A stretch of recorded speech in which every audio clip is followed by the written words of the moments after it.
Buenas tardes, el día de hoy voy a resolver las cuatro preguntas propuestas para el parcial final de la materia de Derecho Internacional Ambiental. En este video yo abordaré cuatro problemáticas centrales del derecho ambiental internacional, partiendo de una visión crítica sobre la gobernanza global del medio ambiente. Estas preguntas permitirán analizar cómo interactúan los liderazgos políticos, los compromisos climáticos, los tratados internacionales y qué nuevas propuestas jurídicas, como sería el caso del ecocidio, aportarían en un contexto de crisis ambiental global. Es también importante mencionar que el derecho internacional ambiental hace parte de muchas de las agendas políticas nacionales e internacionales de los distintos gobiernos alrededor del mundo. Por eso es importante que esta materia no sea menospreciada en gran parte de los planes de gobiernos de las distintas regiones, ya sea a nivel local o a nivel nacional o a nivel internacional. La primera pregunta dice, ¿cómo podría el estilo de liderazgo competitivo y de toma de decisiones impulsivo de Donald Trump, que se caricaturiza en la película El Aprendiz, tener consecuencias en el derecho internacional ambiental? Bueno, para comenzar es importante entender que el derecho ambiental internacional depende profundamente de la cooperación entre estados, lo cual lo hace especialmente vulnerable a liderazgos políticos de carácter unilateral o impulsivos. En este sentido, el estilo de liderazgo competitivo e impulsivo que caracteriza bastante a Donald Trump y el cual está caricaturizado en la película El Aprendiz, podría tener consecuencias significativas en la gobernanza ambiental global. Tal como señala Wodansky en su artículo El cambio en el Acuerdo de París del año 2017, el sistema climático internacional se basa en compromisos voluntarios y en la confianza entre estados. Esto implicaría que cuando un líder toma decisiones abruptas, como el retiro de acuerdos internacionales, esto produciría una- un debilitamiento en la estructura normativa global.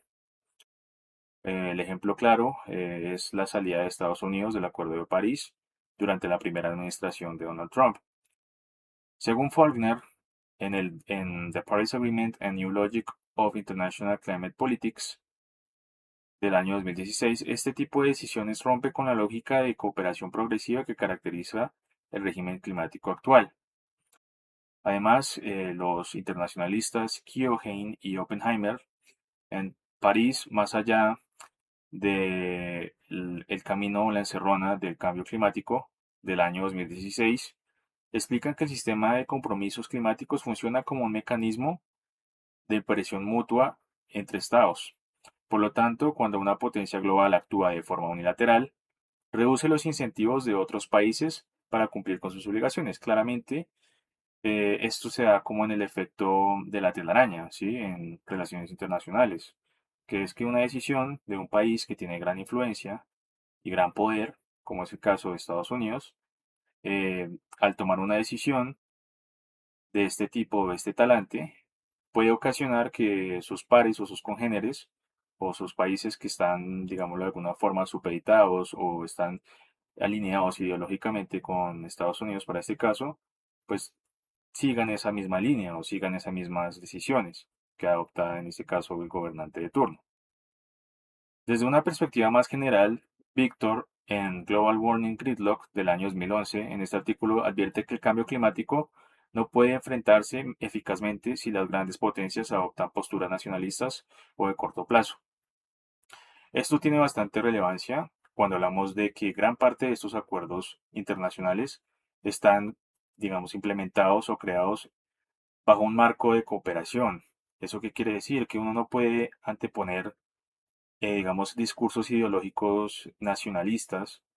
eh, ante, digamos, la cooperación o ante, digamos, la mancomunidad entre distintos países, porque estos países tienen distintos intereses y tienen, digámoslo así, distintas culturas y necesidades también, si lo decimos de esa forma, que los obligan como a buscar un acuerdo en común y buscar soluciones que no beneficien a un país en específico, sino que los beneficien en conjunto.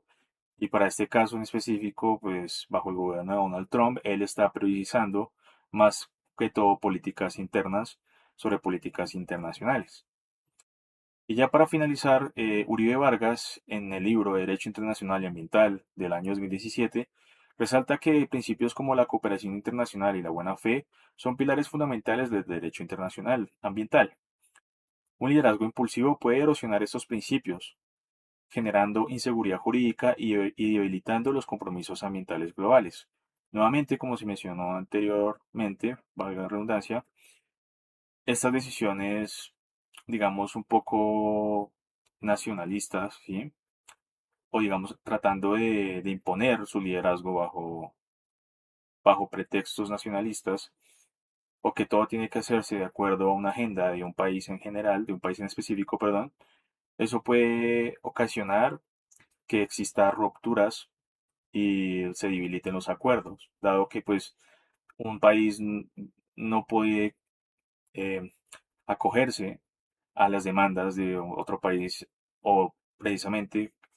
que algunas exigencias no estén taxativamente en los acuerdos o en los tratados internacionales. Entonces, ya para resumir, el estilo de liderazgo descrito, em, que va más asociado a la personalidad de Trump, podría realmente afectar las decisiones no solamente internas, sino también externas y afectar de alguna u otra forma el derecho internacional ambiental actual. La segunda pregunta dice, ¿cómo se articulan las contribuciones determinadas a nivel nacional con los principios del derecho ambiental internacional, particularmente en lo referente a la responsabilidad común? Hay que comenzar diciendo que las contribuciones determinadas a nivel nacional, conocidas como NDC, son el eje central del Acuerdo de París y representan un cambio importante en la forma en que se estructuran las obligaciones ambientales internacionales. Pues según como dice Rahamani en el artículo La ambición y diferenciación en el Acuerdo de París del año 2016, las NDC reflejan un modelo flexible en el que cada estado define sus compromisos climáticos de acuerdo con sus capacidades. Claramente, o sea, aquí, como bien explica la doctrina del derecho internacional ambiental, al ser mayoritariamente soft law, es comprensible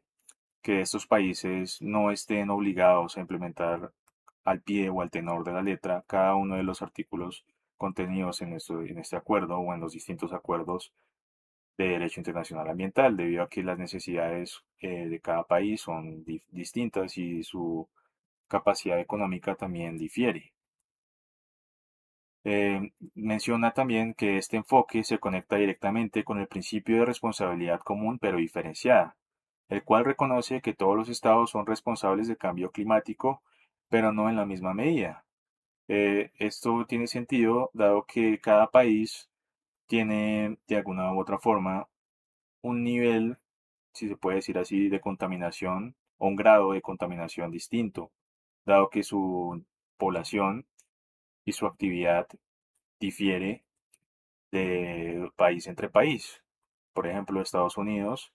hace bastante actividad mineral,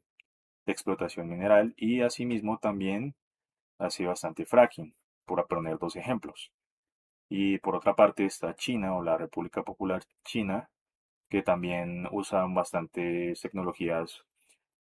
a lo que tiene que ver con baterías de litio para los distintos sistemas eléctricos. Entonces, este principio reconoce que no todos los países son responsables enteramente de lo que pase con el cambio climático. Otro artículo que explica Bodansky, Brundé y Rahamani en International Climate Change Law o la ley del el cambio climático del año 2017, dice que este principio permite equilibrar la equidad con la eficacia, teniendo en cuenta las diferencias históricas y económicas entre países. Como ya lo había mencionado, también tiene en cuenta los planes de gobierno, por supuesto, dependiendo del gobernante, si se acoge o no a estos acuerdos o si por el contrario decide ignorarlos o no decide acatarlos. Por su parte, Boyd en la diferenciación en el Acuerdo de París o en inglés Differentiation in the Paris Agreement del año 2016 señala que las NDC permiten operacionalizar este principio mediante compromisos nacionales adoptados a cada contexto. El propio texto del Acuerdo de París del año 2015 establece que los países desarrollados deben asumir mayores responsabilidades en la reducción de emisiones y en el financiamiento climático. Tiene y cobra bastante sentido lo que dice el acuerdo en este aspecto en específico, porque los países desarrollados tienden a ser, o en la mayoría de casos, tienden a ser los países más poblados. Y es una proporción de que entre más poblado sea un país, más tiende a contaminar. Podríamos traer a colación el ejemplo de la India, de Estados Unidos, de China y de Rusia,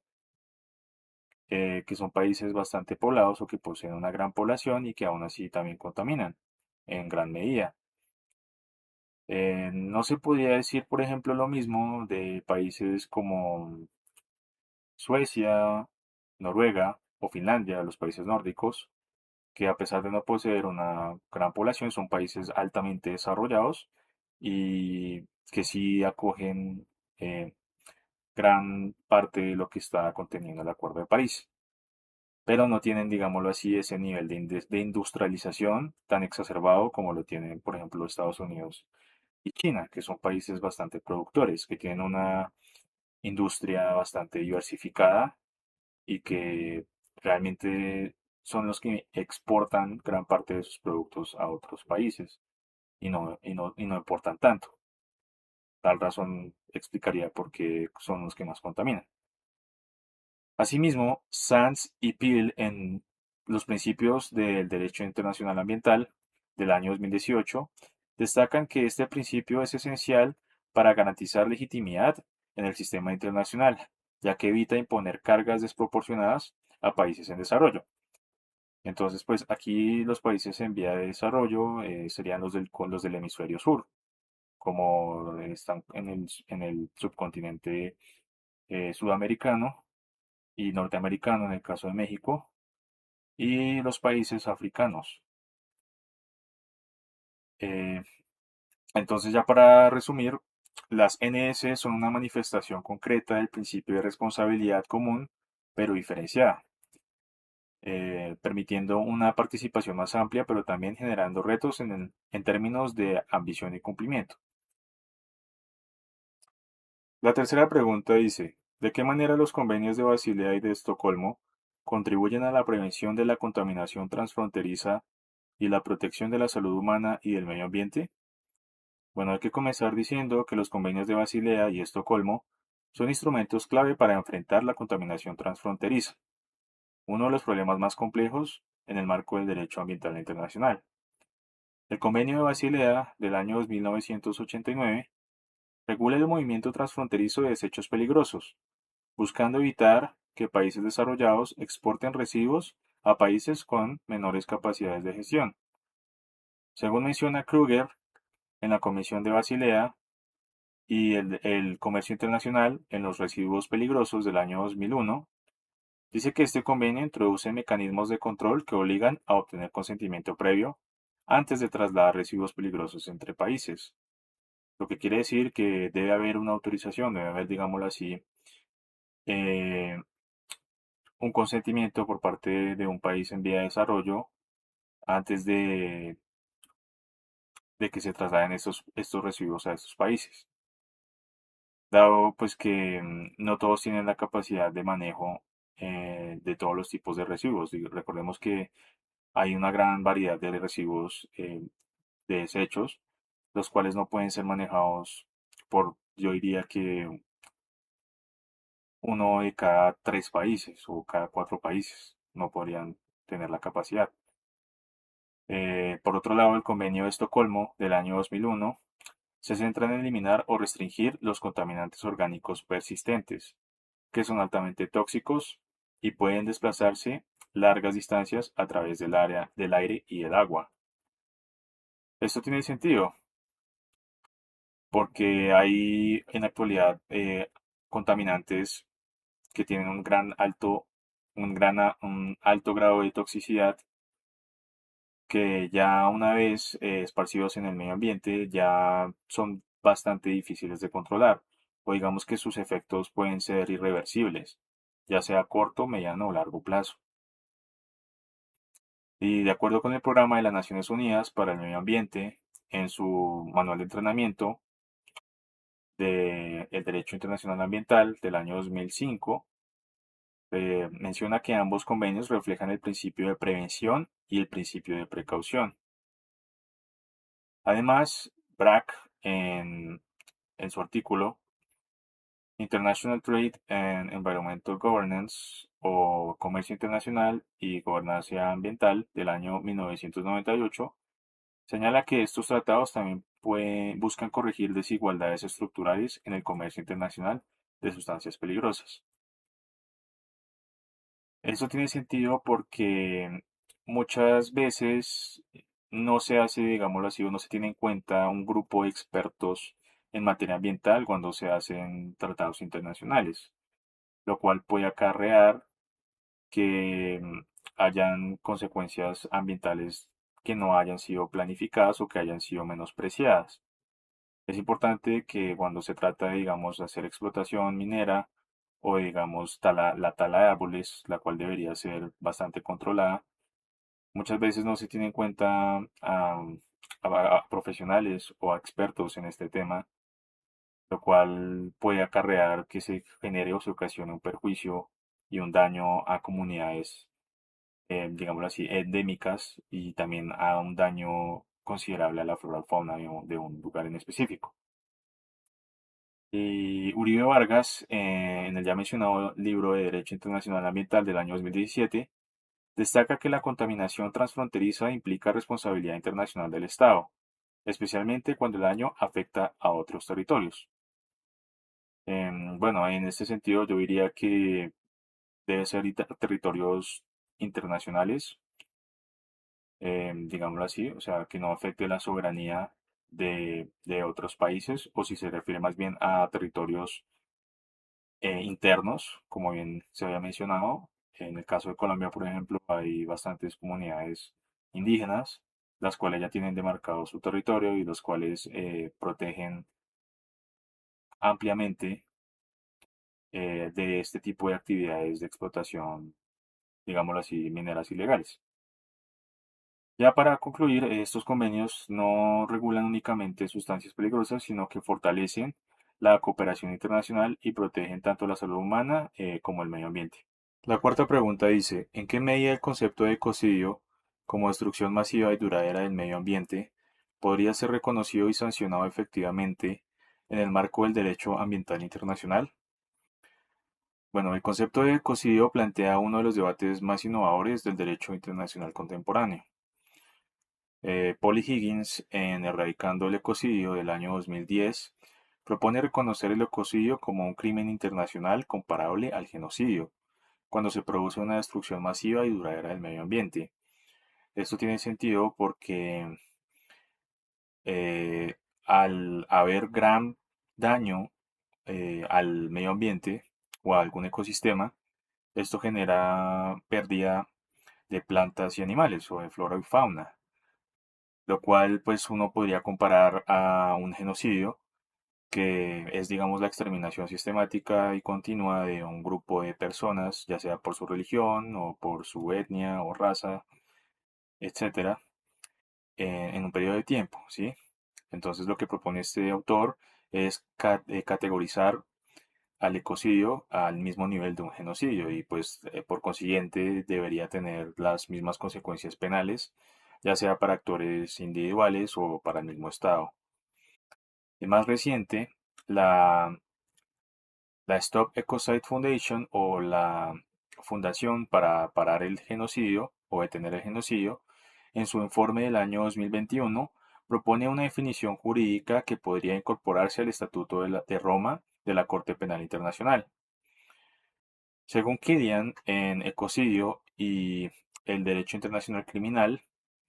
del año 2022, la inclusión del ecocidio permitiría responsabilizar penalmente a individuos por daños ambientales graves, superando las limitaciones actuales del derecho internacional. Esto tiene bastante importancia porque de todas las ramas del derecho internacional, Podríamos decir que el derecho internacional ambiental es el que más infravalorado se puede decir que se encuentra. ¿Sí? Muchas veces uno escucha casos de violación de derechos humanos, digamos los crímenes de lesa humanidad o cuando se condena al mismo Estado, ya sea por acción u omisión, de haber cometido un crimen que afectara a una persona o a un grupo de personas. Pero muy poco se escucha acerca de condenas o, digámoslo así, llevar a juicio a una empresa o a un Estado que por acción u omisión no tuvo, digamos, la debida diligencia o responsabilidad para evitar que se cometiera un gran daño ambiental en sus territorios. Entonces, aquí yo hago mi aportación personal de que muchas veces los estados y sus gobiernos menosprecian este punto importante en sus agendas políticas. Em, Dice que actualmente el Estatuto de Roma de la Corte Penal Internacional en 1998 solo contempla daños ambientales en contextos de guerra, lo que deja un vacío frente a daños en tiempos de paz. Me parece muy apreciada, muy acertada esta apreciación, puesto que muchas veces cuando hay los juicios posteriores, ya sea porque se cometieron crímenes de guerra, podemos traer a colación el más emblemático de todos, que es el juicio de Nuremberg, y que fue un hito importante para el derecho internacional ambiental. Se condenaron fue por lo que acaeció durante la Segunda Guerra Mundial a los líderes nazis. Pero actualmente no existe, digamos, un órgano de la talla de la Corte Penal Internacional que condene los delitos ambientales o contra el medio ambiente. Digámoslo así que hay una que otra sanción o muchas veces esto recae en una multa económica, pero aún así el Estado pague los daños, muchas veces ya es algo irreversible, ¿sí? Por ejemplo, como cuando se seca un río, cuando hay un derrame de petróleo, como fue, por ejemplo, el caso emblemático del derrame de la British Petroleum Company en el Golfo de México, el daño ambiental fue tremendo, ¿sí? Y por más que pagaran una multa, pues ya muchos, mucha fauna, sí, mucha fauna marítima eh, fue exterminada debido a este incidente, sí, a este lamentable incidente. Y pues no creo que el dinero pueda traer a la vida o traer de vuelta a estas cientos de miles de especies que desaparecieron. Finalmente, Chavas, en una introducción a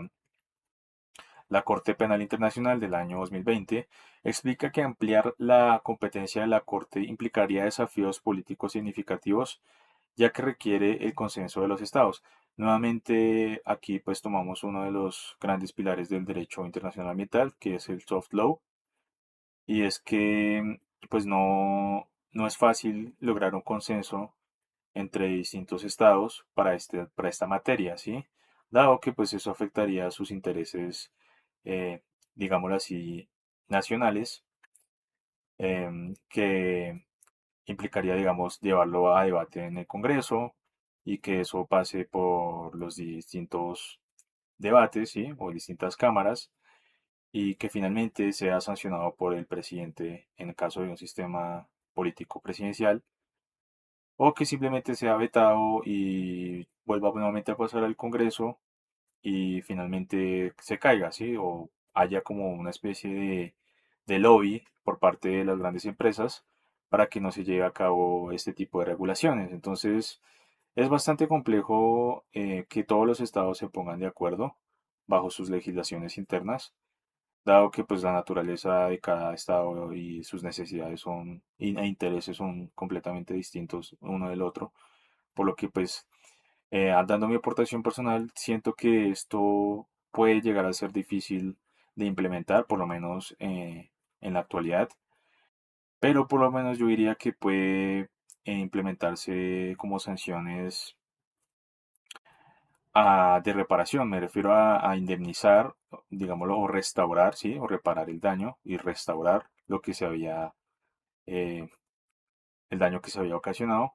y procurar a crear organismos o mecanismos de vigilancia e inspección que tengan en la lupa a estas empresas para que no vuelvan a suceder accidentes o digamos catástrofes ambientales que ya en la mayoría de casos puede ser irreversible. Y ya para terminar, pues quiero mencionar que el concepto mismo de ecocidio tiene raíces